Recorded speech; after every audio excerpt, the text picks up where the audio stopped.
اعوذ باللہ من الشیطان الرجیم، بسم اللہ الرحمن الرحیم۔ السلام علیکم ورحمۃ اللہ وبرکاتہ۔ یہ سورہ بقرہ کا کنٹینیو ہے، دوسرے پارے کا حج کے بارے میں بیان چل رہا ہے۔ 8ویں پارے کا کنٹینیو، 8ویں صفحہ نمبر 8ویں کا ہے۔ صفحہ دو طرف رہتا ہے، پہلے صفحہ نمبر 8 ہے نا، دو طرف آگے اور پیچھے کا دو طرف ہے۔ 9واں صفحہ بولتے دو طرف ہے، آگے پیچھے ایسا۔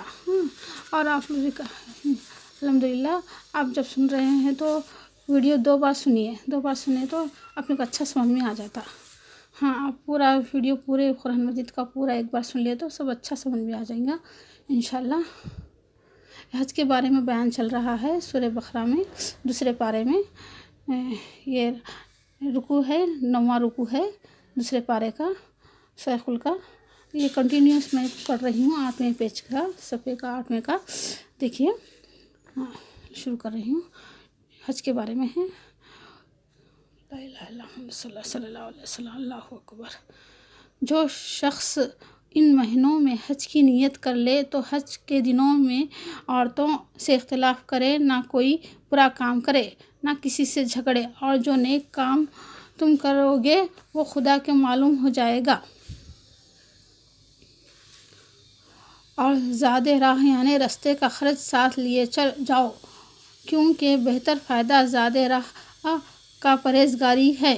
اور اہل عقل، مجھ سے ڈرتے رہو۔ اس کا تمہیں کچھ گناہ نہیں کہ حج کے دنوں میں بذریعہ تجارت اپنے خدا سے روزی طلب کرو، اور جب عرفات سے واپس ہونے لگو تو مشعرہ حرام یعنی مزدلفہ میں خدا کا ذکر کرو۔ اس طرح ذکر کرو جس طرح اس نے تم کو سکھایا، اور اس سے بیشتر تم لوگ ان طریقوں سے محض ناواقف تھے۔ پھر جہاں سے اور لوگ واپس ہوں وہیں سے تم بھی واپس ہو، اور خدا سے بخشش مانگو، بے شک خدا بخشنے والا اور رحمت کرنے والا ہے۔ پھر جب حج کے تمام اراکین پورے کر چکو تو منی میں خدا کو یاد کرو، جس طرح اپنے باپ دادا کو یاد کیا کرتے تھے، بلکہ اس سے بھی زیادہ۔ اور بعض ایسے ہیں جو خدا سے التجا کرتے ہیں کہ اے پروردگار، ہم کو جو دیتا ہے یہ دنیا ہی میں عنایت کر۔ ایسے لوگوں کا آخرت میں کچھ حصہ نہیں۔ اور بعض ایسے ہیں کہ دعا کرتے ہیں کہ پروردگار، ہم کو دنیا میں بھی نعمت عطا فرما اور آخرت میں بھی نعمت بخشوا، اور دوزخ کے عذاب سے محفوظ رکھیو۔ یہی لوگ ہیں جن کے لیے ان کے کاموں کا حصہ یعنی اجر نیک تیار ہے، اور خدا جلد حساب لینے والا اور جلد اجر دینے والا ہے۔ آیت نمبر 212 ہے۔ پہلے تو سب لوگوں کا ایک ہی مذہب تھا، لیکن وہ آپس میں اختلاف کرنے لگے تو خدا نے ان کی طرف بشارت دینے والے اور ڈر سنانے والے پیغمبر بھیجے، اور ان پر سچائی کے ساتھ کتابیں نازل کیں۔ جن امور میں لوگ اختلاف کرتے تھے ان کا ان میں فیصلہ کر دے، باوجود یہ کہ ان کے پاس کھلے ہوئے احکامات آ چکے تھے اور اختلاف کرتے تھے۔ خدا نے اپنی مہربانی سے مومنوں کو اس کی راہ دکھا دی، اور خدا جس کو چاہتا ہے سیدھا راستہ دکھاتا ہے۔ کیا تم یہ خیال کرتے ہو کہ یوں ہی بہشت میں داخل ہو جاؤ گے، اور بھی تم کو پہلے لوگوں کی مشکلیں تو پیش آئی ہی نہیں؟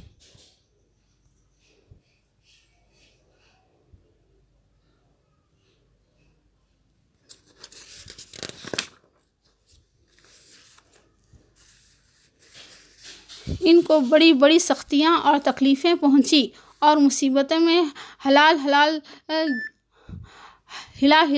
دیے گئے، یہاں تک کہ پیغمبر اور مومن لوگ جو ان کے ساتھ تھے سب پکار اٹھے کہ کب خدا کی مدد آئے گی۔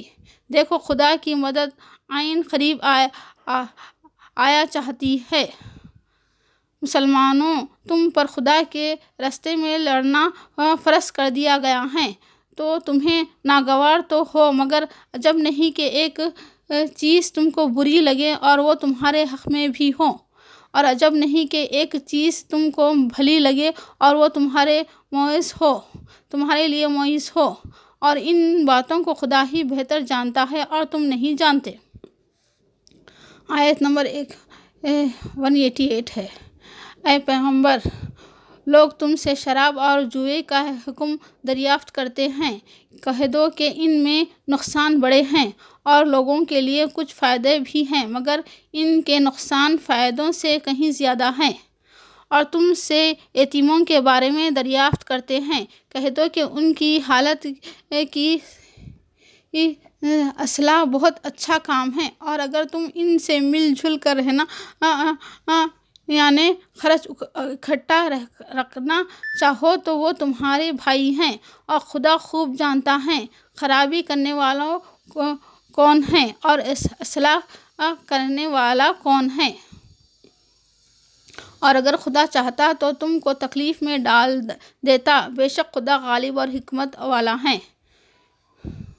تیسرے پارے کی 276 آیت ہے۔ اب سورہ بقرہ تیسرے پارے کے 7ویں رکوع تک چلتا ہے، تو یہ آیت ہے 276 کی آیت ہے، تیسرے پارے کی سورہ بقرہ چل رہا ہے۔ جو لوگ خدا کے اقراروں اور اپنی قسموں کو بیچ ڈالتے ہیں، ان کے عوض تھوڑی سی قیمت حاصل کرتے ہیں، ان کا آخرت میں کچھ حصہ نہیں۔ ان سے خدا نہ تو کلام کرے گا اور نہ قیامت کے روز ان کی طرف دیکھے گا، اور نہ ان کو پاک کرے گا، اور ان کو دکھ دینے والا عذاب ہوگا۔ 220ویں آیت ہے یہ۔ اور مومنوں، مشرک عورتوں سے جب تک کہ ایمان نہ لائیں نکاح نہ کرنا، کیونکہ مشرک عورتیں خواہ تم کو کہیں ہی بھلی لگے، ان سے مومن لونڈی بہتر ہیں۔ اور اس طرح مشرک مرد جب تک ایمان نہ لائیں مومن عورتوں کو ان کی زوجیت میں نہ دینا، کیونکہ مشرک مرد سے خواہ وہ تم کو کیسا ہی بھلا لگے، مومن غلام بہتر ہے۔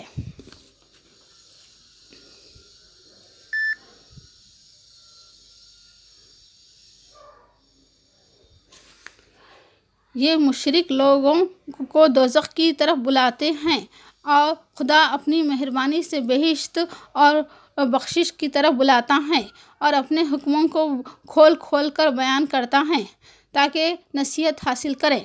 اور تم سے حیض کے بارے میں دریافت کرتے ہیں، کہہ دو کہ وہ نجاست ہیں، سو ایام حیض میں عورتوں سے کنارہ کش رہو، اور جب تک پاک نہ ہو جائیں ان سے مقاربت نہ کرو۔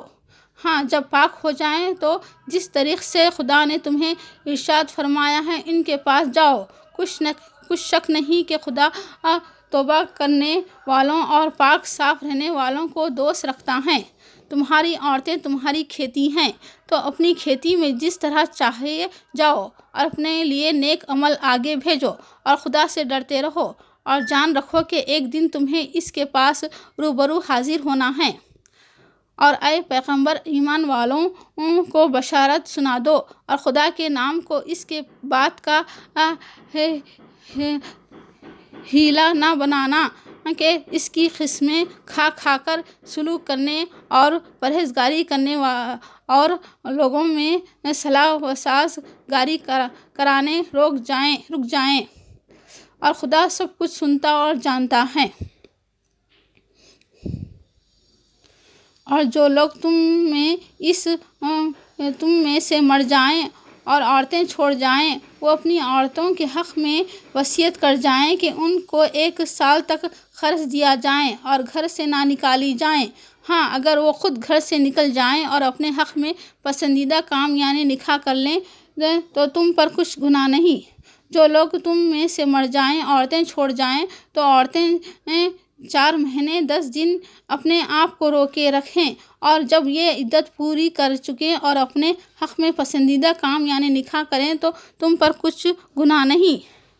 طلاق والی عورتیں 3 حیض تک اپنے تئیں روکے رہیں، اور اگر وہ خدا اور روز قیامت پر ایمان رکھیں ہیں تو ان کو جائز نہیں کہ خدا نے کچھ ان کے شکم میں پیدا کیا ہے اس کو چھپائیں، اور ان کو خاوند اگر پھر موافقت چاہیے تو ان سے مخالفت میں وہ ان کو اپنی زوجیت میں لے لینے کے زیادہ حقدار ہیں۔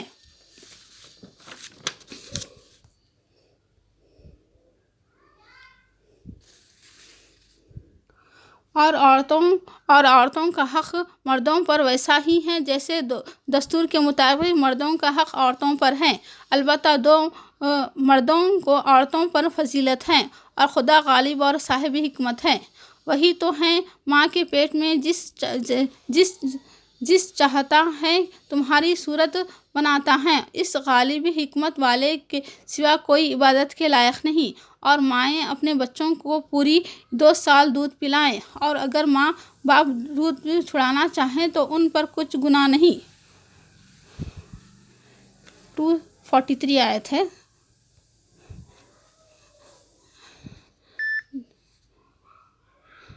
243 آیت ہے۔ کوئی خدا کے قرض حسنہ دے کہ وہ اس کے بدلے اس کو کوئی حصہ زیادہ دے گا۔ کوئی خدا کو قرض حسنہ دے کہ اس کے بدلے اس کو کئی حصے زیادہ دے گا، اور خدا ہی روزی کو تنگ کرتا ہے اور وہی اسے کشادہ کرتا ہے، تم اس کی طرف لوٹ کر جاؤ گے۔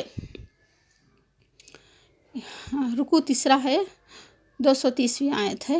جو لوگ اپنا مال خدا کی راہ میں خرچ کرتے ہیں ان کے مال کا مثال اس دانے کی سی ہے جس سے 7 بالیں اگائیں اور ہر ایک بال میں 100 دانے ہوں، اور خدا جس کو مال کو چاہتا ہے زیادہ کر دیتا ہے، وہ بڑی کشائش والا اور سب کچھ جاننے والا ہے۔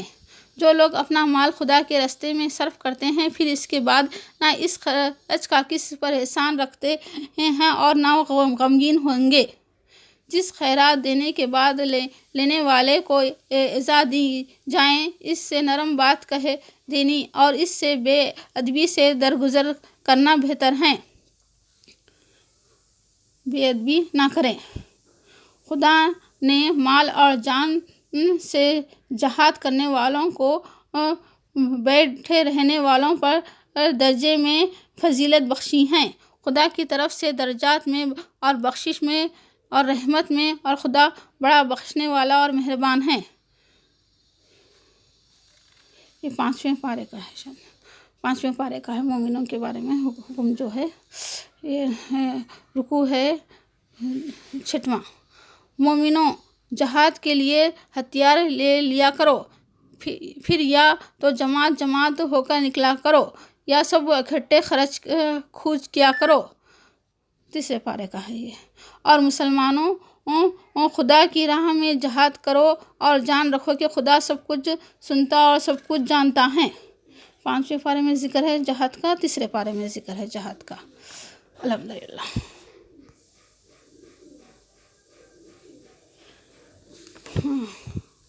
تیسرے پارے کا ذکر ہے۔ مومنوں، اپنے صدقات اور خیرات احسان رکھتے اور ایذا دینے سے اس شخص کی طرح برباد نہ کر دینا جو لوگوں کو دکھا دے کے لیے مال خرچ کرتا ہے اور خدا روز آخرت پر ایمان نہیں رکھتا، تو اس کے مال کی مثال اس چٹان کی سی ہے جس پر تھوڑی سی مٹی ہو اور اس پر زور کی میں برس کر اسے صاف کر ڈالے۔ اس طرح یہ ریاکار لوگ اپنے اعمال کا کچھ بھی حاصل نہیں کر سکیں گے، اور خدا ایسے ناشکروں کو ہدایت نہیں دیا کرتا۔ اور جو لوگ خدا کی خوشنودی حاصل کرنے کے لیے خلوص نیت سے اپنا مال خرچ کرتے ہیں، ان کی مثال ایک باغ کی سی ہے جو اونچی جگہ پر واقع ہے۔ جب اس پر میں بارش پڑے تو دگنا پھل لائیں، اور اگر بارش نہ بھی پڑے تو خیر فواری ہی سی، اور خدا تمہارے کاموں کو دیکھ رہا ہے۔ بھلا تم میں کوئی یہ چاہتا ہے کہ اس کے کھجوروں اور انگوروں کے باغ ہوں جس میں نہریں بہہ رہی ہوں، اور وہ اس میں اس کے لیے ہر قسم کے میوے موجود ہوں، اور ایسے بڑھاپا آ پکڑے اور وہ اس کے ننھے ننھے بچے بھی ہوں تو ناگہاں اس باغ پر آگ کا پھیرا ہوا بھگولا چلائے اور وہ جل کر راکھ کا ڈھیر ہو جائیں۔ اسی طرح خدا سے اپنی آیتیں کھول کھول کر بیان فرماتا ہے کہ تم سوچو۔ داؤد علیہ السلام کو ہم نے زبور بھی عنایت کی تھی۔ بھلا تم نے بنی اسرائیل کی ایک جماعت کو نہیں دیکھا جس نے موسیٰ کے بعد اپنے پیغمبر سے کہا کہ آپ ہمارے لیے ایک بادشاہ مقرر کر دیں تاکہ ہم خدا کی راہ میں جہاد کریں، اور پیغمبر نے ان سے یہ بھی کہا کہ خدا نے تم پر طالوت کو بادشاہ مقرر فرمایا ہے۔ وہ بولے، کیا اسے ہم پر بادشاہی کا حق کیوں کر ہو سکتا ہے؟ بادشاہی کو مستحق تو ہم ہیں اور اس کے پاس بہت سی دولت بھی نہیں۔ پیغمبر نے کہا کہ خدا نے اس کو تم پر فضیلت دی ہے اور بادشاہی کے لیے منتخب فرمایا ہے۔ اس نے اس علم بھی بہت سا بخشا ہے اور تن و دوش بھی بڑا عطا کیا ہے۔ فرمایا، اس نے اسے علم کیا ہے اور خدا کو اختیار ہے جسے چاہے بادشاہی بخشے، اور بڑا کشائش والا اور دانا ہے۔ اور پیغمبر نے کہا، ان کی بادشاہی کی نشانی یہ ہے کہ وہ تمہارے پاس ایک صندوق آئے گا جس کو فرشتے اٹھائے ہوئے ہوں گے، اس میں تمہارے پروردگار کی طرف سے تسلی بخشنے والی چیزیں ہوں گی، اور کچھ چیزیں بھی ہوں گی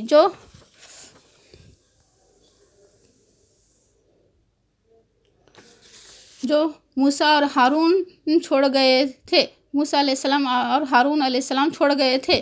اگر تم ایمان رکھتے ہو تو یہ تمہارے لیے ایک بڑی نشانی ہے۔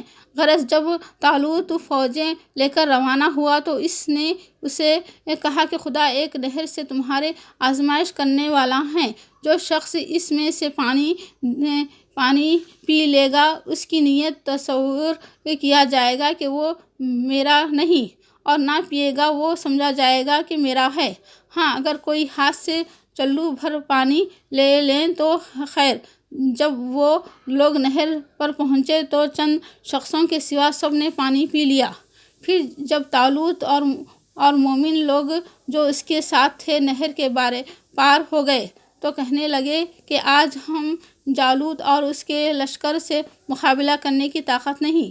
جو لوگ یقین رکھتے تھے کہ ان کو خدا کے حکم سے بڑی ہی جماعت پر فتح حاصل کی ہے اور وہ خدا استقلال رکھنے والوں کے ساتھ ہیں، اور جب وہ لوگ جالوت اور اس کے لشکر کے مقابلے میں آئے تو خدا سے دعا کی کہ اے خدا ہم پر صبر کر دہانے کھول دے اور ہمیں لڑائی میں ثابت قدم رکھ اور لشکر کفار پر فتح یاب کر۔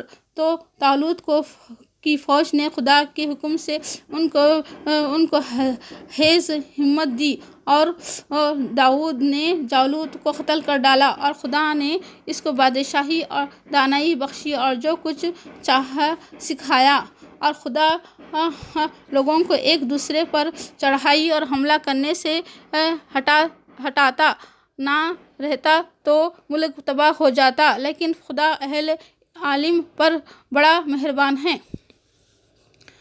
تیسرا پارہ ہے سورہ آل عمران شروع ہو رہا یہاں سے۔ کیونکہ اے خدا، اے بادشاہی کے مالک، تو جس کو چاہے بادشاہی بخشے اور جس سے چاہے بادشاہی چھین لے، اور جس کو چاہے عزت دے اور جس کو چاہے ذلیل کرے۔ اس طرح کی بھلائی تیرے ہی ہاتھ ہے، بے شک تو ہر چیز پر قادر ہے۔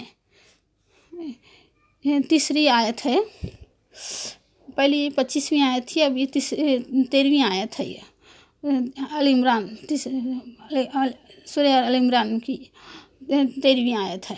لوگوں کو ان کے خواہشوں کے چیزیں یعنی عورتیں، بیٹے، سونے چاندی کے بڑے بڑے ڈھیر اور نشان لگے ہوئے گھوڑے اور مویشی کھیتی بڑی زینت دار معلوم ہوتی ہیں، مگر یہ سب دنیا کی زندگی کا سامان ہے اور خدا کے پاس بہت اچھا ٹھکانہ ہے۔